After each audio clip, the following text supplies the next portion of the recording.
Елімізде алаяқтарға алданғандардың саны артуда. Мәселен, Жамбыл облысы бойынша 200-ден астам азамат қаржы пирамидасынан зардап шеккен. Облыстық экономикалық тергеу департаментіне жәбірленушілердің арызы негізінде қаржы пирамидаларын ұйымдастырушыларға қатысты 3 қылмыстық істі анықтаған. Экономикалық тергеу департаментінің аға жедел өкілі Шерхан Пірімқұл Қазақстанда жыл сайын жүздеген адам әлеуметтік желілер, интернет ресурсындағы, YouTube арналарындағы және мессенджерлердегі жарнама арқылы заңсыз қызметке тартылатындығын айтты.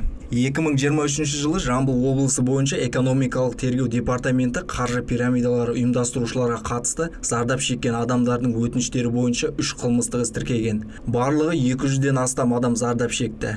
Тергеу барысында азаматтарға 45 миллион теңгеден астам шығын өтелген.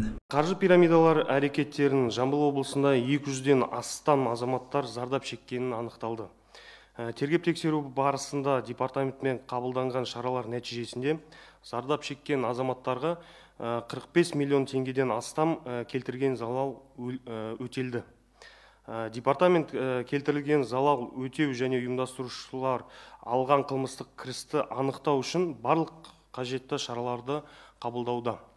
Шерхан Пірімқұл қаржы пирамидаларын құру Қазақстан Республикасы қылмыстық кодексінің 217 бабы бойынша қылмыстық жауапкершілікке әкеп соқтыратындығы және мүлкі тәркіленіп 10 жылға дейін бас бостандығынан айыру түріндегі жаза қарастырылатынын еске салды. Сондай-ақ жауапты мамандарды қырағы болуға, жинақтарын күмәнді қаржы ұйымдарына салмауға шақырды.